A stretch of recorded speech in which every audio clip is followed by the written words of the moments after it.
ആശ്വാസം നേടാം. ഹൃത്തിനുള്ളിൽ ജീവൻ നൽകും വചനം, തിരുവചനം. പിതാവിൻ്റെയും പുത്രൻ്റെയും പരിശുദ്ധാത്മാവിൻ്റെയും നാമത്തിൽ ആമേൻ. വചനം തിരുവചനം എന്ന ശുശ്രൂഷയിൽ കഴിഞ്ഞ എപ്പിസോഡിൽ നമ്മൾ സമാധാനത്തെക്കുറിച്ച് പറഞ്ഞു തുടങ്ങി. അതിൻ്റെ തുടർച്ചയെന്നവണ്ണം ദൈവത്തിൻ്റെ വചനം ഈ മണിക്കൂറിൽ നമ്മൾ സമാധാനത്തെക്കുറിച്ച് തന്നെയാണ് ധ്യാനിക്കുന്നത്. ന്യായാധിപന്മാരുടെ പുസ്തകത്തിൽ 6-ാം അധ്യായം 24-ാമത്തെ വാക്യം, ഗിദെയോൻ കർത്താവിന് ഒരു ബലിപീഠം പണിത് അതിന് യാഹ്വേ ഷാലോം എന്ന് പേരിട്ടു. യാഹ്വേ ഷാലോം, ദൈവം നിനക്ക് സമാധാനം നൽകും. പ്രിയപ്പെട്ടവരെ, ഷാലോം എന്ന വാക്ക് നമുക്ക് സുപരിചിതമാണ്. ഷാലോം TV-യിൽ ദൈവത്തിൻ്റെ വചനം കേട്ടുകൊണ്ടിരിക്കുന്ന പ്രിയപ്പെട്ട ദൈവ പൈതലെ, എന്താണ് ഷാലോം എന്ന വാക്കിൻ്റെ അർത്ഥം? ഷാലോം എന്ന വാക്കിൻ്റെ അർത്ഥം സമാധാനം എന്നതാണ്. നിൻ്റെ ജീവിതത്തിൽ സമാധാനം നൽകുവാനാണ് കർത്താവ് ഈ ടെലിവിഷൻ ചാനൽ തുടങ്ങിയത് പോലും. യോഹന്നാൻ എഴുതിയ സുവിശേഷത്തിൽ 16-ാം അധ്യായം വാക്യം 33, നിങ്ങൾ എന്നിൽ സമാധാനം കണ്ടെത്തേണ്ടതിനാണ് ഞാനിത് നിങ്ങളോട് പറഞ്ഞത്. ലോകത്തിൽ നിങ്ങൾക്ക് ഞെരുക്കമുണ്ടാകും, എങ്കിലും ധൈര്യമായിരിക്കുവിൻ, ഞാൻ ലോകത്തെ കീഴടക്കിയിരിക്കുന്നു. പ്രിയപ്പെട്ടവരെ, ഈ വചനത്തിലൂടെ യേശു എന്താണ് നമ്മോട് പറഞ്ഞത്? നിങ്ങൾ എന്നിൽ സമാധാനം കണ്ടെത്തേണ്ടതിനാണ് ഞാൻ നിങ്ങളോട് ഇത് പറഞ്ഞത്. പ്രിയപ്പെട്ട ദൈവ പൈതലെ, നിൻ്റെ ജീവിതത്തിൽ സമാധാനം നഷ്ടപ്പെടുന്ന സാഹചര്യങ്ങളുണ്ടാകുമ്പോൾ നീ ആരിലാണ് സമാധാനം കണ്ടെത്തുന്നത്? നീ സമാധാനം കണ്ടെത്തുന്നത് നിൻ്റെ ജീവിത പങ്കാളിയിലാണോ? നിൻ്റെ പ്രിയപ്പെട്ടവരിലാണോ? നീ സമാധാനം കണ്ടെത്തുന്നത് ആരിലാണ്? ചിലർ മദ്യത്തിൽ സമാധാനം കണ്ടെത്തുന്നു. ഒരു പ്രശ്നം ഉണ്ടാകുമ്പോൾ അത് പരിഹരിക്കുവാനായിട്ട് അവർ മദ്യത്തെ കൂട്ടുപിടിക്കുന്നു, പാപത്തിൻ്റെ വഴിയെ സഞ്ചരിക്കുന്നു. പ്രിയപ്പെട്ട ദൈവ പൈതലേ, നിൻ്റെ ജീവിതത്തിൽ സമാധാനം നഷ്ടപ്പെടുമ്പോൾ നീ യേശു ക്രിസ്തുവിലാണ് സമാധാനം കണ്ടെത്തേണ്ടത്. യേശു പറഞ്ഞതെന്താ? ലോകത്തിൽ നിങ്ങൾക്ക് ഞെരുക്കമുണ്ടാകും. ഈ ഭൂമിയിൽ ജീവിക്കുന്ന ഓരോ ദൈവ പൈതലിനും ഞെരുക്കുന്ന അനുഭവങ്ങളിലൂടെ കടന്നു പോകേണ്ടി വരും. ലോകത്തിൽ നിങ്ങൾക്ക് ഞെരുക്കമുണ്ടാകും, എങ്കിലും നിങ്ങൾ ധൈര്യത്തോടെ ഇരിക്കണം. കാരണം എന്താ? ഞാൻ ലോകത്തെ കീഴടക്കിയിരിക്കുന്നു. പ്രിയപ്പെട്ട ദൈവ പൈതലേ, നിന്റെ ജീവിതത്തിലെ ഞെരുക്കം അത് നിന്നെ തകർക്കാതിരിക്കുവാൻ ലോകത്തെ കീഴടക്കിയിരിക്കുന്ന യേശുവിനെ നീ സ്വന്തമാക്കണം. ഞെരുക്കങ്ങൾ ഉണ്ടാകുമ്പോൾ തകർന്നു പോകാതിരിക്കണമെങ്കിൽ പ്രശ്നങ്ങളുടെ മധ്യത്തിൽ, വേദനകളുടെ മധ്യത്തിൽ നീ യേശുവിലേക്ക് കണ്ണുകൾ ഉയർത്തുക. നിങ്ങൾ എന്നിലാണ് സമാധാനം കണ്ടെത്തേണ്ടത്. നിങ്ങൾ യേശുക്രിസ്തുവിലാണ് സമാധാനം കണ്ടെത്തേണ്ടത്. ഈശോ മുൻകൂട്ടി പറയുകയാണ്, നിന്റെ ജീവിതത്തിൽ ഞെരുക്കം ഉണ്ടാകാം, എങ്കിലും ധൈര്യമായിരിക്കുവിൻ. കാരണം ലോകത്തെ കീഴടക്കിയ ഒരു ദൈവം നിന്റെ ജീവിതത്തിലുണ്ട്. പ്രശ്നങ്ങൾ വലുതായിട്ട് കാണുമ്പോൾ ആ പ്രശ്നങ്ങൾ നമ്മുടെ സ്വസ്ഥത നഷ്ടപ്പെടുത്തുന്നുണ്ടെങ്കിൽ നീ പ്രശ്നങ്ങളെ അല്ല വലുതായിട്ട് കാണേണ്ടത്. ശിഷ്യന്മാര് അവർക്ക് നേരെ ആഞ്ഞു വീശിയ കാറ്റിലേക്കും കൊടുങ്കാറ്റിലേക്കും കടലിലേക്കും ആർത്തിരമ്പുന്ന തിരമാലയിലേക്കും നോക്കിയപ്പോൾ അവർ ഭയപ്പെട്ടു, ഭയന്ന് കരയാൻ തുടങ്ങി. പ്രിയപ്പെട്ടവരെ, പ്രശ്നങ്ങളിലേക്ക് നോക്കിക്കൊണ്ടിരുന്നാൽ അത് നമ്മുടെ സ്വസ്ഥത നഷ്ടപ്പെടുത്തും. എന്നാൽ കാറ്റിനെയും കടലിനെയും ശാന്തമാക്കിയ യേശുവിലേക്ക് നീ നോക്കിയാൽ നിന്റെ ജീവിതത്തിൽ സമാധാനം അനുഭവിക്കാൻ പറ്റും. ഒരുപക്ഷെ നീ കിടക്കുന്നത് സിംഹക്കുഴിയിലായിരിക്കും, പക്ഷെ സിംഹം നിന്നെ വിഴുങ്ങുകയില്ല. അഗ്നിയിലൂടെ നടക്കേണ്ടി വരാം, പക്ഷേ അഗ്നി നിന്നെ ദഹിപ്പിക്കുകയില്ല. എന്തിനു പറയണ്, നദിയിലൂടെ നടന്നാലും നദി നിന്നെ മുക്കിക്കളയുകയില്ല. ഈ പ്രശ്നം നിന്നെ തകർക്കുകയില്ല. നീ യേശുക്രിസ്തുവിൽ സമാധാനം കണ്ടെത്തണം. യേശുക്രിസ്തുവാണ് സമാധാനത്തിൻ്റെ രാജാവ്. നമ്മുടെ ജീവിതത്തിൽ മദ്യത്തിൽ സമാധാനം കണ്ടെത്താൻ ശ്രമിച്ചവർ അവസാനം മദ്യം അവരുടെ ജീവിതത്തെ തകർത്ത് തരിപ്പണമാക്കുകയാണ്. ഒരുപക്ഷെ ഞാൻ വ്യക്തിയിലാണ് ആശ്രയിക്കുന്നതെങ്കിൽ നാളെ ആ വ്യക്തി എന്നെ വിട്ടിട്ട് പോകുമ്പോൾ പിന്നെ ആരെനിക്ക് സമാധാനം നൽകും? അതുകൊണ്ട് മനുഷ്യരിലല്ല നമ്മൾ സമാധാനം കണ്ടെത്തേണ്ടത്, വ്യക്തികളിലല്ല നമ്മൾ സമാധാനം കണ്ടെത്തേണ്ടത്. നമ്മൾ യേശു ക്രിസ്തുവിൽ സമാധാനം കണ്ടെത്തണമെന്ന് ദൈവവചനം നമ്മെ പഠിപ്പിക്കുകയാണ്. ഫിലിപ്പിയർക്ക് എഴുതിയ ലേഖനത്തിൽ 4-ാം അധ്യായം 6-7 വാക്യങ്ങൾ, ഒന്നിനെക്കുറിച്ചും ആകുലരാകേണ്ട, പ്രാർത്ഥനയിലൂടെയും അപേക്ഷയിലൂടെയും കൃതജ്ഞതാ സ്തോത്രങ്ങളോടെ നിങ്ങളുടെ യാചനകൾ ദൈവസന്നിധിയിൽ അർപ്പിക്കുവിൻ. അപ്പോൾ നിങ്ങളുടെ എല്ലാ ധാരണയെയും അതിലംഘിക്കുന്ന ദൈവത്തിൻ്റെ സമാധാനം നിങ്ങളുടെ ഹൃദയങ്ങളെയും ചിന്തകളെയും യേശുക്രിസ്തുവിൽ കാത്തുകൊള്ളും. എന്താ വചനം പറയുന്നത്? ഒന്നിനെക്കുറിച്ചും ആകുലരാകേണ്ട, ഒന്നിനെക്കുറിച്ചും ആകുലരാകേണ്ട. പലപ്പോഴും നമ്മുടെ സമാധാനം നഷ്ടപ്പെടുത്തുന്നത് എന്താ? കാവലില്ലാത്ത ചിന്തകളാ. കാട് കയറി ചിന്തിക്കുന്നു, എപ്പോഴും പരാജയത്തെക്കുറിച്ച് ചിന്തിക്കുന്നു, എപ്പോഴും തകർച്ചയെക്കുറിച്ച് ചിന്തിക്കുന്നു, എപ്പോഴും രോഗത്തെക്കുറിച്ച് ചിന്തിക്കുന്നു. എന്നാൽ വചനം പറയുന്നത് എന്താ? നീ ഒന്നിനെക്കുറിച്ചും ആകുലരാകേണ്ട.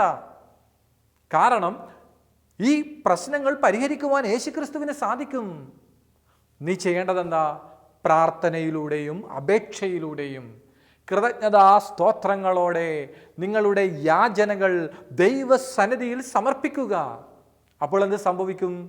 എല്ലാ ധാരണയെയും അതിലംഘിക്കുന്ന ദൈവത്തിൻ്റെ സമാധാനം, എല്ലാ ധാരണയെയും അതിലംഘിക്കുന്ന ദൈവത്തിൻ്റെ സമാധാനം നിങ്ങളുടെ ഹൃദയങ്ങളെയും ചിന്തകളെയും യേശുക്രിസ്തുവിൽ കാത്തുകൊള്ളും. ഒരു പ്രശ്നമുണ്ടാകുമ്പോൾ, ഒരു വേദനയുണ്ടാകുമ്പോൾ അതിനെ പ്രതി ഭയപ്പെടുകയോ ഉത്കണ്ഠപ്പെടുകയോ ആകുലത സൂക്ഷിക്കുകയോ ചെയ്യാതെ നീ അപേക്ഷകളിലൂടെ പ്രാർത്ഥനകളിലൂടെ കൃതജ്ഞതാ സ്തോത്രങ്ങളോടെ നിന്റെ എല്ലാ യാചനകളും ദൈവത്തിന് കൊടുക്കുമ്പോൾ നിന്റെ ഹൃദയത്തിൽ സമാധാനം നിറയുന്നത് അനുഭവിക്കുവാനായിട്ട് സാധിക്കും. പ്രിയപ്പെട്ടവരെ, സങ്കടങ്ങളുടെ ഗതസമനിൽ രക്തം വിയർക്കുന്ന യേശുവിൻ്റെ അടുത്ത് ഒരു മാലാഖ അവനെ ശക്തിപ്പെടുത്തുന്നതിന് വേണ്ടി ഇറങ്ങി വന്നു എന്ന് വേദപുസ്തകം പഠിപ്പിക്കുക. നിന്റെ സങ്കടങ്ങളുടെ ഗതസമനിൽ, നിന്റെ വേദനയുടെ കാൽവരിയിൽ നിന്നെ ശക്തിപ്പെടുത്തുവാൻ, നിന്നെ ബലപ്പെടുത്തുവാൻ യേശുക്രിസ്തു ഇറങ്ങി വരും. യേശുക്രിസ്തു ഇറങ്ങി വരും. പിന്നെ എന്തിനെക്കുറിച്ചാണ് നീ ആകുലപ്പെടുന്നത്? എന്തിനെക്കുറിച്ചാണ് നീ അസ്വസ്ഥപ്പെടുന്നത്? യേശു പറയുന്നു, നിന്റെ ഹൃദയങ്ങളെയും ചിന്തകളെയും ദൈവത്തിൻ്റെ സമാധാനം കാത്തുകൊള്ളുവാൻ നീ നിന്റെ പ്രാർത്ഥനകൾ, അപേക്ഷകൾ ദൈവസന്നിധിയിൽ അർപ്പിക്കുവിൻ. ദൈവസന്നിധിയിൽ നമ്മൾ നമ്മുടെ യാചനകൾ സമർപ്പിക്കുമ്പോൾ, നമ്മുടെ പ്രാർത്ഥനകൾ സമർപ്പിക്കുമ്പോൾ ദൈവത്തിൻ്റെ സമാധാനം അനുഭവിക്കുവാനായിട്ട് നമുക്ക് സാധിക്കും. യെശയ്യാ പ്രവാചകന്റെ പുസ്തകത്തിൽ 26-ാം അധ്യായത്തിൽ വാക്യം 3 നമ്മൾ വായിക്കുന്നുണ്ട്, അങ്ങയിൽ ഹൃദയം ഉറപ്പിച്ചിരിക്കുന്നവനെ അങ്ങ് സമാധാനത്തിൻ്റെ തികവിൽ സംരക്ഷിക്കുന്നു. അങ്ങയിൽ ഹൃദയം ഉറപ്പിച്ചിരിക്കുന്നവനെ, നിന്റെ ഹൃദയം ദൈവത്തിൽ ഉറപ്പിക്കുമ്പോൾ സമാധാനത്തിൽ ദൈവം നിന്നെ സംരക്ഷിക്കുന്നത് കാണുവാനായിട്ട് സാധിക്കും. ഒരു കൊച്ചുകുട്ടി തൻ്റെ അമ്മയിൽ വിശ്വസിക്കുന്നത് കണക്ക് അത്രയുമെങ്കിലും നമുക്ക് ദൈവത്തിൽ വിശ്വസിക്കാൻ പറ്റുന്നുണ്ടോ? ഏതെങ്കിലും കുഞ്ഞ് രാവിലെ എഴുന്നേറ്റിട്ട് ഞാൻ ഇന്ന് എന്ത് ആഹാരം കഴിക്കുമെന്ന് ഓർത്ത് വിഷമിക്കുന്നുണ്ടോ? ഒരിക്കലും ഇല്ല. കുഞ്ഞിനറിയാം സമയാസമയങ്ങളിൽ തൻ്റെ അമ്മ, അച്ഛൻ ആവശ്യമായത് നൽകുമെന്ന്. പക്ഷെ നമ്മൾ അസ്വസ്ഥപ്പെടും. എന്ത് കഴിക്കുമെന്ന്, എന്ത് ധരിക്കുമെന്ന്. എന്തുകൊണ്ടാണ്? ആ കൊച്ചുകുട്ടി തൻ്റെ മാതാപിതാക്കന്മാരിൽ വിശ്വാസം ഉറപ്പിച്ചതുപോലെ പോലും പല വിശ്വാസികളും ദൈവത്തിൽ വിശ്വാസം ഉറപ്പിക്കുന്നില്ല.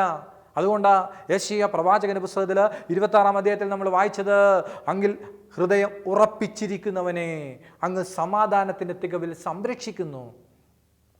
ഹൃദയത്തിൽ വിശ്വാസം ഉറപ്പിച്ചാൽ, ഹൃദയത്തിൽ ദൈവം ഇടപെടുമെന്നുള്ള ഉറപ്പ് ഉണ്ടെങ്കിൽ ദൈവം അവനെ സമാധാനത്തിൽ സംരക്ഷിക്കും. ഒരുപക്ഷെ അവന് ചുറ്റും സുമക്കുട്ടികൾ ഇരകിട്ടാതെ വിശന്ന് വലയുന്ന അവസരമുണ്ടാകാം. പക്ഷേ ദൈവം അവനാവശ്യമായ ആഹാരം നൽകുവാൻ ഒരു ഹബക്കുക്കിനെ ദൈവം അയക്കുന്നുണ്ട്. അവൻ്റെ പ്രതിസന്ധിയിലേക്ക്. ഹബക്കുക്കിനെ ദാനിയേലിന് ഭക്ഷണം കൊടുക്കുവാൻ സിംഹക്കുഴിയിലേക്ക് അയച്ച ദൈവം സമാധാനത്തിൻ്റെ തികവിൽ അവനെ സംരക്ഷിക്കുന്നത് കാണുവാൻ സാധിക്കും. പ്രിയപ്പെട്ടവരെ, ദൈവത്തിൽ ഹൃദയം ഉറപ്പിച്ചിരിക്കുമ്പോൾ ദൈവിക സമാധാനം അനുഭവിക്കുവാനായിട്ട് നമുക്ക് സാധിക്കും. അതുകൊണ്ട് നാം ചെയ്യേണ്ട ഒരു കാര്യമുണ്ട്.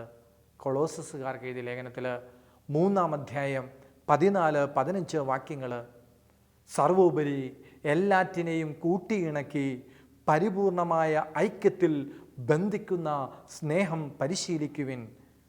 ക്രിസ്തുവിൻ്റെ സമാധാനം നിങ്ങളെ ഭരിക്കട്ടെ. ഈ സമാധാനത്തിലേക്കാണ് നിങ്ങൾ ഏക ശരീരമായി വിളിക്കപ്പെട്ടിരിക്കുന്നത്. കുടുംബജീവിതം എന്ന് പറയുന്നത് സമാധാനത്തിൻ്റെ ജീവിതമാകേണ്ടതാണ്. ഏക ശരീരമായി തീരുക എന്ന് പറയുമ്പോൾ സമാധാനത്തിൻ്റെ അനുഭവത്തിൽ ഒന്നായി തീരുക എന്നുള്ളതാണ്. അതിന് വേണ്ടതെന്താ? സ്നേഹമാണ്. സ്നേഹത്തിൻ്റെ ഐക്യത്തിൽ നാം ബന്ധിക്കപ്പെടണം. എല്ലാറ്റിനെയും കൂട്ടിയിണക്കി പരിപൂർണമായ ഐക്യത്തിൽ ബന്ധിക്കുന്ന സ്നേഹം പരിശീലിക്കുവിൻ. സ്നേഹം പരിശീലിക്കണം. ഒരു കുടുംബത്തിൻ്റെ സമാധാനം നഷ്ടപ്പെടുത്തുന്നത് ആരാ? പ്രിയപ്പെട്ടവരെ, ചില വ്യക്തികൾ കാരണം കുടുംബത്തിൽ സ്വസ്ഥതയില്ല. ചിലപ്പോൾ വീട്ടിലെ അമ്മായിയമ്മയാകാം, അല്ലെങ്കിൽ മരുമകളാകാം കുടുംബത്തിൻ്റെ സ്വസ്ഥത നഷ്ടപ്പെടുത്തുന്നത്. ഞാൻ ആരുമായിക്കൊള്ളട്ടെ, ദൈവത്തിൻ്റെ വചനം കേൾക്കുന്ന ഞാനൊന്ന് ചിന്തിക്കുക, ഞാൻ കാരണം എൻ്റെ കുടുംബത്തിൽ സമാധാനം നഷ്ടപ്പെടുന്നുണ്ടോ? ഞാൻ കാരണം എൻ്റെ കുടുംബത്തിൽ സമാധാനം നഷ്ടപ്പെടുന്നുണ്ടെങ്കിൽ അതിന് കാരണം എന്താ? ഞാൻ ആ സ്നേഹം പരിശീലിക്കുന്നില്ല. ക്രിസ്തുവിൻ്റെ സ്നേഹം എല്ലാറ്റിനെയും ബന്ധിപ്പിക്കുന്ന, കൂട്ടിയിണക്കുന്ന ഈ സ്നേഹം പരിശീലിക്കാത്തത് കൊണ്ട് എൻ്റെ ജീവിതത്തിലുള്ള അശ്രദ്ധ, എൻ്റെ ജീവിതത്തിലുള്ള വിദ്വേഷം, എൻ്റെ ജീവിതത്തിലുള്ള വെറുപ്പ് മറ്റുള്ളവർക്ക് അസ്വസ്ഥത സമ്മാനിക്കുന്നു. പ്രിയപ്പെട്ടവരെ, അതുകൊണ്ട് ദൈവത്തിൻ്റെ വചനം നമ്മളെ പഠിപ്പിക്കുന്നത് എന്താ? സ്നേഹം പരിശീലിക്കുവിൻ. പ്രിയപ്പെട്ടവരെയെല്ലാം സ്നേഹിക്കുവാനായിട്ട് എനിക്ക് സാധിക്കട്ടെ. എന്നെ സ്നേഹിച്ചില്ലെങ്കിലും ഞാൻ സ്നേഹിക്കുന്നു, എന്നെ മനസ്സിലാക്കിയില്ലെങ്കിലും ഞാൻ മനസ്സിലാക്കുമെന്ന് ഓരോരുത്തരും ശ്രമിക്കുക. അങ്ങനെയാണെങ്കിൽ നമ്മൾ ഓരോരുത്തരും സമാധാനം വിതയ്ക്കുന്നവരായി മാറും. എൻ്റെ കുടുംബത്തിൽ ഞാൻ കാരണം പ്രശ്നങ്ങൾ ഉണ്ടാകുന്നില്ല, എൻ്റെ കുടുംബത്തിൽ ഞാൻ കാരണം വേദനകൾ ഉണ്ടാകുന്നില്ല. എന്നാൽ ഈ ഒരു തീരുമാനം ആർക്കെങ്കിലും ഉണ്ടെങ്കിൽ അവരുടെ കുടുംബത്തിലെ പ്രശ്നങ്ങളെല്ലാം പരിഹരിക്കപ്പെടും. കാരണം ക്രിസ്തുവിൻ്റെ സ്നേഹം അവർ പരിശീലിക്കുന്നത് കൊണ്ട് ആ സ്നേഹം മറ്റുള്ളവർക്ക് സമ്മാനിക്കുന്നത് സമാധാനമാണ്. അതുകൊണ്ടാണ് റോമാക്കാർക്ക് എഴുതിയ ലേഖനത്തിൽ 14-ാം അധ്യായത്തിൽ 17-ാമത്തെ വാക്യത്തിൽ പറയുന്നത്, ദൈവരാജ്യമെന്നാൽ ഭക്ഷണമോ പാനീയമോ അല്ല, നീതിയും സമാധാനവും പരിശുദ്ധാത്മാവിലുള്ള സന്തോഷവുമാണ്. ദൈവരാജ്യമെന്നാൽ ഭക്ഷണമോ പാനീയമല്ല, പ്രത്യുത നീതിയും സമാധാനവും പരിശുദ്ധാത്മാവിലുള്ള സന്തോഷവുമാണ്. അപ്പം നീതിയും സമാധാനവും പരിശുദ്ധാത്മാവിലുള്ള സന്തോഷവും ഒരു കുടുംബത്തിലേക്ക് കടന്നു വരുമ്പോൾ ആ കുടുംബം ദൈവരാജ്യമായി മാറുകയാണ് ചെയ്യുന്നത്. പ്രിയപ്പെട്ടവരെ, അപ്പോൾ പരിശുദ്ധാത്മാവിലുള്ള സന്തോഷവും നീതി പ്രവർത്തിക്കുന്ന ജീവിതവും എല്ലാം സമാധാനത്തിൻ്റെ ഒരു അവസ്ഥ ഒരു കുടുംബത്തിന് പ്രദാനം ചെയ്യുമ്പോൾ ആ കുടുംബം ദൈവരാജ്യത്തിലേക്ക് ഉയർത്തപ്പെടുകയാണ് ചെയ്യുന്നത്. പലപ്പോഴും നമ്മുടെ ജീവിതത്തിൽ സമാധാനം നഷ്ടപ്പെടുത്തുന്നത് എന്താണ്? പ്രിയപ്പെട്ടവരെ, ചിന്തിച്ചിട്ടുണ്ടോ? എന്തുകൊണ്ട് എൻ്റെ കുടുംബത്തിൻ്റെ സമാധാനം നഷ്ടപ്പെടുന്നു? ചിലർ പറയാറുണ്ട്, നീ ഈ വീട്ടിൽ വന്നതോടുകൂടി ഈ കുടുംബത്തിൻ്റെ സമാധാനം നഷ്ടപ്പെട്ടു. ആരെങ്കിലും വന്നതുകൊണ്ടോ ആരെങ്കിലും പോകുന്നത് കൊണ്ടോ അല്ല സമാധാനം നഷ്ടപ്പെടുന്നത്. മറിച്ച് എന്തുകൊണ്ട് സമാധാനം നഷ്ടപ്പെടുന്നു? പ്രിയപ്പെട്ടവരെ, നമ്മുടെ ജീവിതത്തിൻ്റെ സമാധാനം നഷ്ടപ്പെടുത്തുന്നത്, നമ്മുടെ ജീവിതത്തിൻ്റെ സ്വസ്ഥത നഷ്ടപ്പെടുത്തുന്നത് വ്യക്തികളല്ല, മറിച്ച് പാപം ആണ്. ഒരു വ്യക്തിയുടെ ജീവിതത്തിലേക്ക് പാപം കടന്നു വരുമ്പോൾ ആ വ്യക്തിയുടെ സമാധാനം, ആ വ്യക്തിയുടെ സന്തോഷം നഷ്ടപ്പെട്ടു പോകുന്നു. യെശയ്യാ പ്രവാചകന്റെ പുസ്തകത്തിൽ അതുകൊണ്ട് പ്രവാചകൻ പറയുന്നുണ്ട്, 48-ാം അധ്യായം വാക്യം 18, നീ എൻ്റെ കൽപ്പനകൾ അനുസരിച്ചിരുന്നെങ്കിൽ നിന്റെ സമാധാനം നദി പോലെ ഒഴുകുമായിരുന്നു, നീതി കടലലകൾ പോലെ ഉയരുമായിരുന്നു. നീ എൻ്റെ കൽപ്പനകൾ അനുസരിച്ചിരുന്നെങ്കിൽ എൻ്റെ സമാധാനം നദി പോലെ ഒഴുകുമായിരുന്നു. പ്രിയപ്പെട്ടവരെ, ഒഴുകാതെ കെട്ടിക്കിടക്കുന്ന നദി ദുർഗന്ധം സമ്മാനിക്കുന്നു. അവിടെ ഒത്തിരി രോഗപീഠകൾ ഉണ്ടാകുന്നു, ഒത്തിരി പ്രശ്നങ്ങൾ ഉണ്ടാകുന്നു. നീ എൻ്റെ കൽപ്പനകൾ അനുസരിച്ചിരുന്നെങ്കിൽ, അപ്പോൾ പാപം ഒരു വ്യക്തിയുടെ ജീവിതത്തിൽ ബ്ലോക്കാ. ഒരു നദിയെ ഒഴുക്കുന്നതിന് തടസ്സമായിട്ട് പാപം നിൽക്കുന്നു. നീ എൻ്റെ കൽപ്പനകൾ അനുസരിച്ചിരുന്നെങ്കിൽ, പ്രിയപ്പെട്ട ദൈവ പൈതലേ, നീ ദൈവത്തിൻ്റെ പ്രമാണം അനുസരിക്കുവാൻ തയ്യാറാണെന്ന് ഇപ്പോൾ ഒരു തീരുമാനമെടുത്തേ. നിന്റെ ജീവിതത്തിലേക്ക് സമാധാനം നദി പോലെ ഒഴുകുവാൻ തുടങ്ങും. നീ എൻ്റെ കൽപ്പനകൾ അനുസരിച്ചിരുന്നെങ്കിൽ നിന്റെ സമാധാനം നദി പോലെ ഒഴുകുമായിരുന്നു. നീതി കടലലകൾ പോലെ ഉയരുമായിരുന്നു. പ്രിയപ്പെട്ടവരെ, സമാധാനം വേണമെങ്കിൽ ദൈവവചനം അനുസരിക്കുക, ന്യായപ്രമാണം അനുസരിക്കുക, കൽപ്പനകൾ അനുസരിക്കുക. മറ്റുള്ളവരെ വേദനിപ്പിക്കാതെ മറ്റുള്ളവരെ സന്തോഷിപ്പിക്കണമെന്നുള്ള ഒരു തീരുമാനമുണ്ടാകട്ടെ. ദൈവകൽപ്പനകൾ അനുസരിക്കുവാനുള്ള ഒരു തീരുമാനമുണ്ടാകട്ടെ. റോമാക്കാർക്ക് എഴുതിയ ലേഖനത്തിൽ 8-ാം അധ്യായം വാക്യം 6 പറയുന്നുണ്ട്, ജഡിക അഭിലാഷങ്ങൾ മരണത്തിലേക്ക് നയിക്കുന്നു, ആത്മീയ അഭിലാഷങ്ങൾ ജീവനിലേക്കും സമാധാനത്തിലേക്കും. വെറും ശരീരത്തെക്കുറിച്ച് മാത്രം ചിന്തിക്കുന്ന വ്യക്തിയാണെങ്കിൽ അവന് സമാധാനം അനുഭവിക്കാൻ പറ്റത്തില്ല. നിനക്ക് ആത്മീയ അഭിലാഷങ്ങൾ ഉണ്ടാകുക. ആത്മീയ അഭിലാഷങ്ങളാണ് നിന്നെ സമാധാനത്തിലേക്ക് നയിക്കുന്നത്. പ്രാർത്ഥിക്കുന്ന, മറ്റുള്ളവരെ സഹായിക്കുന്ന നല്ല നല്ല അഭിലാഷങ്ങൾ, നല്ല നല്ല സ്വപ്നങ്ങൾ നിന്റെ ജീവിതത്തിൽ ഉണ്ടാകട്ടെ. നാളെയെക്കുറിച്ച് നിന്റെ ജീവിതത്തിൽ നീ നല്ലത് മാത്രം കാണുവാനായിട്ട് സ്വർഗീയ ലക്ഷ്യങ്ങൾ മനസ്സിൽ സൂക്ഷിക്കുക. അതൊക്കെ നമ്മുടെ ഉള്ളിൽ സമ്മാനിക്കുന്നത് സമാധാനമാണ്. വെറും ജഡികമായ അഭിലാഷങ്ങൾക്ക് പ്രാധാന്യം കൊടുത്താൽ അത് നമ്മുടെ സ്വസ്ഥത നഷ്ടപ്പെടുത്തും, അത് നമ്മുടെ സമാധാനം നഷ്ടപ്പെടുത്തും. എൻ്റെ പ്രിയപ്പെട്ടവരെ, നമ്മുടെ ജീവിതത്തിൻ്റെ സ്വസ്ഥത നഷ്ടപ്പെടുത്തുന്ന, നമ്മുടെ ജീവിതത്തിൻ്റെ സമാധാനം നഷ്ടപ്പെടുത്തുന്ന പാപം, ആ പാപം പ്രൊഡ്യൂസ് ചെയ്യുന്നത് ആരാ? പാപത്തിലേക്ക് ഒരു വ്യക്തിയെ നയിക്കുന്നത് ആരാ? പിശാച് ആണ് എങ്കിൽ ഇതാ റോമാക്കാർക്ക് എഴുതിയ ലേഖനത്തിൽ 16-ാം അധ്യായം വാക്യം 20, സമാധാനത്തിൻ്റെ ദൈവം ഉടൻ തന്നെ പിശാചിനെ നിങ്ങളുടെ കാൽ കീഴിലാക്കി തകർത്ത് കളയും. നമ്മുടെ ദൈവം സമാധാനത്തിൻ്റെ ദൈവമാണ്. ഈ ദൈവം എന്താ ചെയ്യാൻ പോകുന്നത്? ഉടൻ തന്നെ നിന്റെ കുടുംബത്തിൻ്റെ സ്വസ്ഥത നഷ്ടപ്പെടുത്തുന്ന, നിന്റെ കുടുംബത്തിൻ്റെ സമാധാനം നഷ്ടപ്പെടുത്തുന്ന പിശാചിനെ ഉടൻ തന്നെ നിന്റെ കാൽ കീഴിലാക്കി തകർത്ത് കളയുമെന്ന് ദൈവവചനം നമ്മളെ പഠിപ്പിക്കുക. പ്രിയപ്പെട്ട ദൈവ പൈതലേ, ഈ വചനത്തിൽ നീ വിശ്വസിക്കുക. ഒരു നോട്ട് ബുക്ക് എടുത്ത്, ഒരു പേനയെടുത്ത് വാക്യം നീ എഴുതി വെക്കുക. റോമ 16:20. ഇത് നിന്റെ ജീവിതത്തിൽ സംഭവിക്കുമ്പോൾ നിന്റെ ജീവിതത്തിൻ്റെ സ്വസ്ഥത നഷ്ടപ്പെടുത്തുന്ന, നിന്റെ കുടുംബത്തിൻ്റെ സ്വസ്ഥത നഷ്ടപ്പെടുത്തുന്ന പിശാച് തകർക്കപ്പെടും. ഈ വചനത്തിൽ വിശ്വസിച്ചുകൊണ്ട് നീ ഈ വചനം ഏറ്റുപറയണം. എന്താ വചനം പറയുന്നത്? സമാധാനത്തിൻ്റെ ദൈവം, ഒന്ന് ഏറ്റുപറഞ്ഞേ, സമാധാനത്തിൻ്റെ ദൈവം ഉടൻ തന്നെ പിശാചിനെ നിന്റെ കാൽ കീഴിലാക്കി തകർത്ത് കളയും. പ്രിയപ്പെട്ടവരെ, നിങ്ങളുടെ ജീവിതത്തിൻ്റെ സ്വസ്ഥത നഷ്ടപ്പെടുത്തുന്ന, നിങ്ങളുടെ ജീവിതത്തിൻ്റെ സമാധാനം നഷ്ടപ്പെടുത്തുന്ന പിശാചിനെ കാൽവരിയിൽ യേശു തകർത്തു കളഞ്ഞുവെങ്കിൽ, നിങ്ങൾക്ക് അവനിൽ വിശ്വസിക്കുന്നുണ്ടെങ്കിൽ, നിങ്ങളുടെ സ്വസ്ഥത നഷ്ടപ്പെടുത്തുന്ന, നിന്റെ കുടുംബത്തിൻ്റെ സമാധാനം നഷ്ടപ്പെടുത്തുന്ന, നിന്റെ പ്രിയപ്പെട്ടവരെ കരയിപ്പിക്കുന്ന തിന്മയുടെ പ്രവർത്തികൾ വചനത്തിൻ്റെ ശക്തിയാൽ ഇന്ന് നിർവീര്യമാകും. കാരണം യേശുക്രിസ്തു നിനക്ക് സമാധാനം നൽകുന്ന ദൈവമാണ്. അതുകൊണ്ട് നാം ചെയ്യേണ്ടതെന്താ? ഹെബ്രയർ 12:14 പറയുന്നുണ്ട്, എല്ലാവരോടും സമാധാനത്തിൽ വർത്തിച്ച് വിശുദ്ധിക്ക് വേണ്ടി പരിശ്രമിക്കുവിൻ. വിശുദ്ധി കൂടാതെ ആർക്കും കർത്താവിനെ ദർശിക്കുവാനായിട്ട് സാധിക്കുകയില്ല. എല്ലാവരോടും സമാധാനത്തിൽ വർത്തിക്കുക. പ്രിയപ്പെട്ടവരോടെല്ലാം സമാധാനത്തിൽ വർത്തിക്കുക. കാണുന്നവരോടെല്ലാം സമാധാനത്തിൽ വർത്തിക്കുക. ഇങ്ങനെ സമാധാനത്തിൽ ഒരു വ്യക്തി വർത്തിക്കുമ്പോൾ, സമാധാനത്തിൽ വർത്തിക്കുമ്പോൾ സംഭവിക്കുന്നത് എന്താ? ആ വ്യക്തി വിശുദ്ധിയിലേക്ക് ഉയർത്തപ്പെടുകയാണ് ചെയ്യുന്നത്. പ്രിയപ്പെട്ട ദൈവവൈതലേ, നിനക്കൊരു വിശുദ്ധനാകാൻ ആഗ്രഹമുണ്ടോ? എല്ലാവരോടും സമാധാനത്തിൽ വർത്തിക്കുവാനായിട്ട് നീ ഇന്ന് തന്നെ ഒരു തീരുമാനമെടുക്കുക. അത് നിന്നെ വിശുദ്ധിയിലേക്ക് ഉയർത്തും. മറ്റുള്ളവർക്ക് സ്വസ്ഥത കൊടുക്കുന്നവനാണ് വിശുദ്ധൻ. മറ്റുള്ളവർക്ക് സമാധാനം സമ്മാനിക്കുന്നവനാണ് വിശുദ്ധൻ. എന്നെ നിങ്ങൾ കൊന്നുകളഞ്ഞാലും നിങ്ങൾക്ക് നല്ലത് വരട്ടെ എന്ന് ആശംസിക്കുന്ന ഒരു അനുഭവം നിൻ്റെ ജീവിതത്തിലുണ്ടെങ്കിൽ നീ ഒരു വിശുദ്ധനാ. അതുകൊണ്ട് മറ്റുള്ളവരോട് എല്ലാവരോടും സമാധാനത്തിൽ വർത്തിക്കണം. കാരണം എന്താ? മത്തായി 5:9 പറയുന്നുണ്ട്, സമാധാനം സ്ഥാപിക്കുന്നവർ ഭാഗ്യവാന്മാർ, അവർ ദൈവപുത്രന്മാരെന്ന് വിളിക്കപ്പെടും. നീ ഒരു ദൈവ പൈതലായി മാറുന്നത് എപ്പോഴാ? നീ എല്ലാവർക്കും സമാധാനം സ്ഥാപിക്കുന്ന ഒരു വ്യക്തിയായി മാറുമ്പോൾ.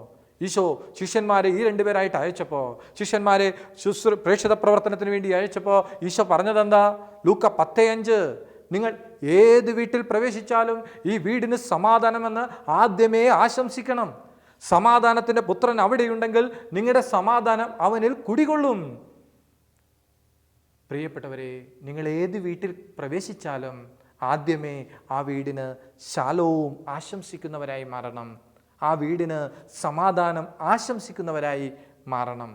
കാരണം നിത്യമായ സമാധാനം നൽകുന്ന ഒരു സ്വർഗീയ വസതി നമുക്കുണ്ട്.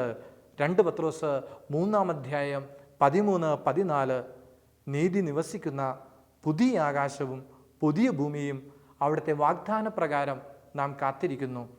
ആകയാൽ പ്രിയപ്പെട്ടവരെ, ഇവ പ്രതീക്ഷിച്ചുകൊണ്ട് കറയും കളങ്കവുമില്ലാതെ സമാധാനത്തിൽ കഴിയുന്നവരായി നിങ്ങൾ അവന് കാണപ്പെടാൻ വേണ്ടി ഉത്സാഹിക്കുവിൻ.